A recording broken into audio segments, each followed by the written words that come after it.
The rhythmic swoosh of the industrial vacuum cleaner provided the only sound in the cavernous two-story great room of Captain Michael Brown's coastal Florida estate. Maria Davis, 32 years old and dressed in a faded charcoal uniform, moved with a practiced efficiency honed over 4 years. She was a ghost in the mansion, a necessary maintenance function. The sun was just starting to burn off the morning mist outside, casting long dramatic shadows across the polished travertine floors that she had painstakingly waxed and buffed just last week. Her routine was a silent meditation, a stark contrast to the life she once knew. Maria arrived at 5 in the morning, meticulously cleaning the 28 rooms of the sprawling property before Michael, the city's celebrated hero and fire department captain, woke up to his perfectly ordered existence. His name was synonymous with courage, community, and an impeccable, though often ruthless, drive for success, all of which had translated into a considerable fortune through real estate investments and lucrative endorsements. Michael, 39, descended the grand spiraling staircase, his custom-tailored suit radiating an almost aggressive confidence. He was already on a call, his voice a low, commanding rumble as he finalized arrangements for the annual First Responders Charity Ball. "I need that guest list cross-referenced with the seating chart immediately, Eleanor. The governor is sitting next to the senator, and the head of the tech initiative must have a direct sightline to the stage. Zero margin for error, understood?" He passed Maria without acknowledging her presence, a non-person to his eyes, much like the ornate chandelier she was carefully dusting. He stopped by the floor-to-ceiling windows, taking a sip of his high-end organic coffee, finally ending the call with a curt instruction. The ensuing silence felt heavy, a void where sound had been. Maria instinctively tensed, wiping her hands on her apron. She knew that look, the predatory stillness that preceded a command or worse, a patronizing gesture. "Davis." His voice snapped across the room. She turned slowly, her posture defensive. "Good morning, Captain Brown." Michael's gaze swept over her, a clinical, almost contemptuous assessment. "The charity ball is this Saturday night. It's the single most important social event of the year for this city's elite. The preparations must be flawless." Maria nodded. "I've already coordinated with the catering staff on the kitchen access schedule, Captain. I'll ensure the floors are resealed and the glassware is spotless by noon Friday." Michael smiled, but the expression held no warmth. It was the smile of a predator who had just spotted his prey. "No, Davis. This year your duties will be expanded." Maria felt a cold knot tighten in her stomach. His tone was too light, too calculated. "I don't understand, Captain." "It's quite simple. You won't just be cleaning, you'll be attending." The words hung in the air, audacious and unsettling. Maria blinked, attempting to process the absurdity of the invitation. In her 4 years of invisible labor, she had never been offered more than a hurried thank you or a raised voice. "Attending, sir." "As in, a guest?" Michael walked closer, circling her slowly, his expensive Italian leather shoes clicking on the marble she had just polished. "Precisely. You will dress appropriately. You will sit at one of the main tables, and you will engage in conversation. You will behave as if you belonged to that world." Maria knew with chilling certainty that this was not a gesture of kindness. Michael Brown's ego was far too large for genuine philanthropy toward an employee. "May I ask the motive, Captain? Why the sudden generosity?" The false geniality dropped away like a mask, revealing the cold, hard ambition beneath. "I want you to learn a valuable lesson about the chasm between aspiration and reality. I want you to see exactly where you stand, Davis, where your origins place you." His use of the word origins was loaded with disdain, a razor-sharp insult aimed directly at her current position. He intended to place her among the shining elite, only to watch her flounder, her humble background providing his powerful guests with a cruel, memorable anecdote. It was public humiliation disguised as an opportunity. "I see, excellent. I'll have my secretary arrange for an outfit. Nothing extravagant, of course, but something that doesn't completely embarrass my household." He paused, the cruel smirk returning. "And don't worry if you forget how to hold a fork or which glass is yours. I'm sure my guests, all people of great breeding, will be wonderfully forgiving of your background." Maria clenched her jaw, biting back the stinging rebuttal. She would not give him the satisfaction of seeing her hurt. She gave a small, almost imperceptible nod. "Understood, Captain Brown. Saturday night, 7 o'clock. I will be on time." As he swept away to his waiting limousine, Maria remained in the center of the vast, echoing room, surrounded by the opulence she maintained but could not own. Tears pricked her eyes, but she willed them away. Crying was a weakness she could no longer afford. Captain Michael Brown believed he knew Maria Davis, the silent, efficient cleaner who had come to him 4 years ago, desperate for work. But he had absolutely no idea who she truly was. Later that afternoon, while organizing an overflow box of old charitable donation receipts in the private study, Maria found it. Tucked between financial statements for the city's annual fundraising initiatives was a custom-made, silver-plated program from a prestigious gala 5 years prior. Her breath hitched when she saw the detailed dedication on the interior plaque. It read, "To Maria Sterling, for her tireless dedication in revolutionizing global logistics for disaster relief efforts, ensuring zero delay in aid delivery, the city's lifeline." Maria, or rather Maria Sterling, closed her eyes, the familiar name feeling alien and painful all at once. The memories flooded back. The roar of the Sterling Global Shipping headquarters, her photo on the cover of Forbes as a prodigy in the logistics world, the handshake deals with international leaders, the respect that commanded every room she entered. She remembered negotiating $20 million contracts with the same calm she now used to scrub grout, and she remembered the single catastrophic night it all ended. Her father, a traditionalist, had over-leveraged the company on a volatile global expansion that collapsed during a sudden economic shift. Within 6 months, the family empire was liquidated. Her father, heartbroken and facing ruin, suffered a fatal stroke. Her mother, lost without her partner and the life they knew, passed away a few months later from what doctors called failure to thrive. Maria, at 28, had lost everything: her name, her parents, her 45-year-old shipping legacy, and every supposed friend who had benefited from her wealth. She had spent 2 years attempting to re-enter the business world, but the market viewed her name as tainted, her past failure too large to ignore. It was then, broken and needing to survive, that she had answered Michael's inconspicuous job posting under the name Maria Davis. The need for absolute anonymity had driven her to this extreme. Now clutching the cold silver program, she realized fate had given her a unique, terrifying opportunity. Michael wanted to humiliate his maid? Fine. She would attend his ball, but she wouldn't show up as the beaten-down cleaner he expected. She would arrive as Maria Sterling, the logistical genius who once commanded international boardrooms and spoke fluent technical language with the same ease she now spoke Spanish to her cleaning crew. She carefully slipped the program into the pocket of her faded uniform. A slow, determined smile touched her lips, the first genuine smile she'd worn in 4 years.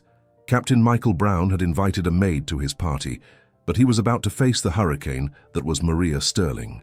And this Saturday, the entire Florida elite would be reminded exactly why the name Sterling once commanded absolute respect. The decision to resurrect Maria Sterling brought with it a torrent of complex emotions for Maria.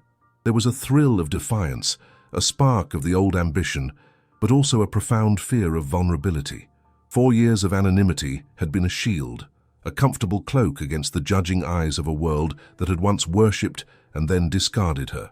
Now she was willingly stepping back into the harsh glare of that spotlight, not knowing if she would be welcomed or scorned. Yet, the image of Michael's sneering face, his condescending tone, fueled a fierce resolve. She wouldn't just survive this humiliation, she would turn it into her triumph. Her first thought turned to Margaret Rodriguez, a woman who had been more than just her family's seamstress for decades. Margaret had been a confidant, a second mother figure who understood the intricate language of fabric, style, and more importantly, quiet dignity. Margaret, a spry 77-year-old of Latin descent, lived in a charming, slightly cluttered bungalow in a historic district, surrounded by bolts of luxurious silks and delicate laces. Maria drove her beat-up sedan there after her shift, the quiet hum of the engine a stark contrast to the buzzing thoughts in her mind. Margaret greeted her with a warm embrace, her eyes, though clouded by age, still sharp and perceptive. "Maria, my dear, it has been too long. Come in, come in. You look tired." Maria sat on an antique velvet armchair, the scent of old fabric and lavender filling the air. She explained everything, her voice thick with a mix of anger and renewed determination. She recounted Michael's cruel invitation, her discovery of the program, and her decision to reclaim her identity. Margaret listened intently, her nimble fingers working on a piece of embroidery, her expression growing sterner with each word. When Maria finished, Margaret set down her needlework, her gaze fixed on Maria. "So, the hawk wants to mock the dove, thinking it cannot fly. He is a fool. Your father always said, 'True elegance is not worn, it is embodied.'" Margaret rose and walked to a grand, ornately carved armoire in the corner of her studio, a piece of furniture that Maria remembered from her childhood, always kept locked. With a dramatic flourish, she opened its doors, revealing a cascade of rich, shimmering fabrics. "This," Margaret announced, her voice filled with reverence, "is a dress I designed and painstakingly crafted over 35 years ago for your mother, for a particularly important diplomatic gala.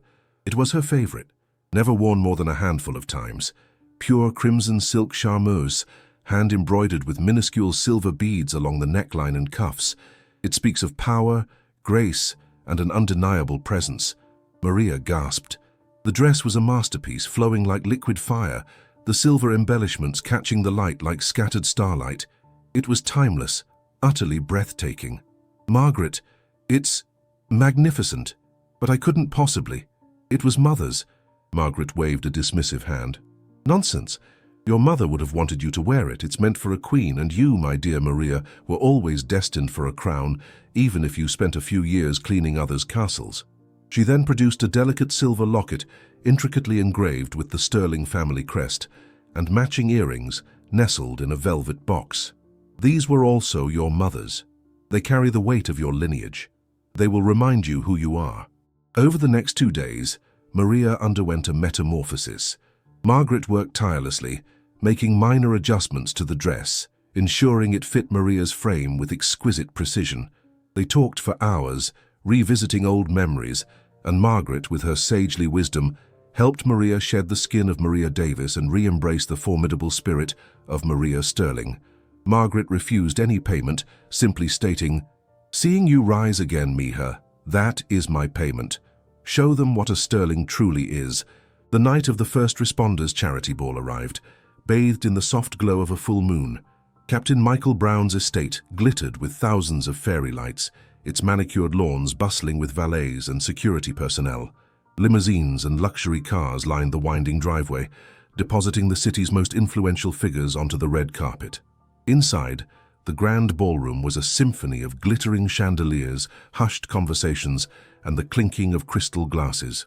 Michael, standing proudly at the entrance with his well-groomed fiancée, Lisa Hernandez, greeted each dignitary with a practiced smile, his eyes scanning the crowd, a cruel anticipation building within him. He kept glancing towards the service entrance, expecting Maria to sneak in, perhaps in a borrowed, ill-fitting dress confirming his prejudices. Precisely at 7:30, a sleek black vintage Rolls-Royce, a loan secured by Margaret through an old acquaintance, glided to a stop at the main entrance, far from where Michael expected his cleaner to arrive. A distinguished, silver-haired chauffeur opened the door. All chatter ceased. Heads turned, drawn by an unspoken magnetic force. From the depths of the car, a figure emerged, bathed in the soft glow of the entrance lights. It was Maria. She moved with an effortless grace that belied her years of scrubbing floors. The crimson silk gown flowed around her like liquid fire, the tiny silver beads on the neckline shimmering under the spotlights. Her hair, styled in an elegant chignon, revealed the delicate silver earrings, their intricate design subtly mirroring the Sterling crest on the locket that rested just above her décolletage. Her makeup was subtle but impeccable, highlighting her sharp cheekbones and intelligent eyes, which now held a steely glint of resolve. A collective gasp rippled through the assembled elite. Whispers, like a gentle breeze, swept through the ballroom. "Is that Sterling, Maria Sterling? But I thought, after the collapse, it can't be. She disappeared 5 years ago." The air was thick with disbelief and awe. People who hadn't seen her in years, who had written her off as a forgotten relic of a bygone era, now stared with open admiration. Those who were too young to remember her legacy felt an undeniable pull, recognizing an intrinsic quality of power and elegance. She glided past the velvet ropes, her chin held high, her posture radiating an aristocratic confidence that had once intimidated captains of industry. She was not merely attending, she was reclaiming. Michael, mid-sentence with the city mayor, froze. His eyes, fixed on the stunning woman who had just entered, widened in utter shock. The cruel joke he had meticulously planned, the public spectacle of his maid's humiliation, was now crumbling before his very eyes. This wasn't a maid. This was a force of nature. This was Maria Sterling, the legendary heiress whose family name had once commanded respect throughout the financial world, a woman whose mere presence had the power to make hardened executives stammer. The blood drained from his face, replaced by a ghastly pallor. Lisa, sensing the shift in his demeanor, looked from Michael's stunned face to the woman who commanded all attention. "Michael, who is that?" she whispered, a hint of jealousy in her voice. He could only manage a choked, guttural sound, his carefully constructed plan shattering into a million pieces around him. Maria Sterling has made her grand entrance, completely upending Michael's cruel intentions. The stage is set for her re-entry into society. If you're enjoying this tale of resilience and unexpected turns, consider subscribing to the channel. We love bringing you stories that ignite the spirit of overcoming challenges and reveal the true character of people when under pressure. What do you predict will be the first professional move Maria Sterling makes? Will she seek revenge or immediately launch a new business? Share your thoughts and creative predictions in the comments below. The silence in the grand ballroom was so profound that the clinking of a dropped ice cube sounded like a gunshot. Maria Sterling stood at the threshold, the physical embodiment of a forgotten legend stepping back into history. Captain Michael Brown, pale and visibly shaken, stumbled back a half step, instinctively clutching the arm of his fiancée, Lisa Hernandez, as if for support against an unexpected force. The first person to break the stunned silence was Senator David Miller, a formidable man in state politics who had often sought consultation from Maria's father during his tenure. "Maria Sterling, by all that is holy!" the senator boomed, his voice thick with genuine surprise and admiration. He pushed past a bewildered Michael, his hand outstretched. "We thought you had vanished off the face of the earth. It is a true honor to see you, my dear. That logistics firm you ran, an absolute marvel." As the senator embraced her warmly, the dam broke. Mayor Susan Garcia, a prominent figure in disaster relief, rushed over next, her eyes shining with emotion. "Maria, darling, the work you did with the international aid supply chain after the Asian tsunami, no one has replicated that efficiency since. We tried to find you, darling, after everything. We truly did." A succession of influential figures, bank presidents, tech innovators, and the wives of powerful diplomats followed, each greeting her with a mix of reverence, excitement, and palpable respect. They spoke of her business acumen, her philanthropic contributions, and her sharp, insightful mind, qualities that had nothing to do with wealth and everything to do with character. Michael watched the scene unfold with mounting horror, his entire narrative that this woman was a simple, easily intimidated domestic worker was being violently dismantled by his most valued contacts. He saw the genuine, unfeigned respect in the senator's eyes and the professional admiration in the mayor's voice. They were treating her as a peer, an equal, even a superior. When Dr. Thomas Rodriguez, the head of the city's largest venture capital firm, and a man Michael had been trying to secure $10 million in funding from for 6 months, approached Maria and said, "The opportunity to work with you again would be a career highlight, Ms. Sterling." Michael nearly choked on air. He hadn't just invited a maid. He had invited a financial titan whom the elite saw as an untapped resource, a genius temporarily misplaced. The dinner bell finally rang, providing a momentary distraction. Michael, in a desperate attempt to salvage the evening and his dignity, frantically reorganized the main table. He escorted a surprised Maria, not to the secluded table he had reserved for his expected entertainment, but to the seat of honor next to the mayor, right across from Dr. Rodriguez. Over the elaborate 4-course meal, Maria shone. She discussed global market shifts in fluent Spanish with the visiting South American trade minister. She offered an astute analysis of the city's new environmental regulations to the head of the Environmental Protection Agency. When Dr. Rodriguez lamented the difficulty of investing in complex long-term infrastructure projects, Maria leaned forward, her eyes alight with intellectual challenge. "Dr. Rodriguez, the failure isn't in the complexity, it's in the model. If you integrate a phased-out performance-based payment system tied directly to project milestones, you mitigate risk and attract more reliable capital. I developed a similar framework for a multinational railway expansion 7 years ago, It increased investor confidence by almost 40%. The entire table fell silent, captivated by her effortless mastery of high finance and logistics. Michael, who had been trying to engage the senator in a tedious conversation about golf, felt his own credibility dissolving with every word Maria spoke. He realized the terrifying truth. He had spent 4 years treating one of the sharpest business minds in the state as a cleaning lady. He had belittled, ignored, and planned to publicly shame a woman who was demonstrably more intelligent, more connected, and possessed more genuine class than he ever could, regardless of his millions. Later in the evening, as Maria spoke with a circle of powerful investors discussing sustainable shipping routes, her passion project, Senator Miller approached Michael, his demeanor stern. "Michael, I need a word. In private." They moved to a quiet corner near the library. "I don't know the nature of your employment relationship with Ms. Sterling, but I urge you to understand the gravity of who you have working for you. That woman is pure gold. Her integrity and intelligence are unmatched. If you treat her with anything less than the utmost respect, you won't just be dealing with her. You'll be dealing with everyone in this room. We value her, Michael. Do you understand?" The threat was unmistakable. Maria Sterling was now under the collective protection of the city's most powerful figures. When the last guest had finally departed and the ballroom was left in the aftermath of its splendor, Michael found Maria near the service door, automatically picking up a forgotten cocktail napkin. "Maria, stop!" His voice was raw, stripped of its usual arrogance. She turned, the crimson silk dress contrasting sharply with the desolate room, her expression serene but unyielding. "Is there something you require, Captain Brown?" I am profoundly sorry. I was a despicable fool. I had no idea who you truly were." "Would it have made a difference, Captain?" she challenged, her gaze cutting to the core of his shallow character. "Would you have treated me with dignity if you knew I was rich? Or did you only treat me with contempt because you assumed I was poor?" He had no defense, no honest answer that didn't condemn him. "I want to make amends. I am offering you a position as Chief Strategy Officer for Brown Acquisitions, a salary of $400,000 plus full profit shares. You can restructure the company. Please give me a chance to correct my colossal error." Maria took a slow, deliberate breath. "I will consider your offer, Captain Brown.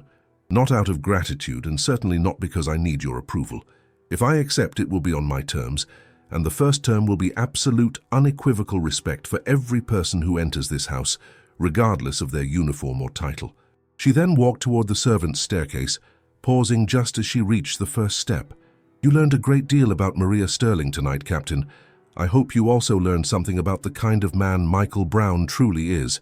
And with that, she ascended the stairs, leaving the proud captain alone in the vast ballroom, finally seeing his reflection clearly, not as the hero he pretended to be, but as a man whose shallow judgment had nearly cost him a fortune and a vital lesson in true human value. Banksut's evaluation and community invitation.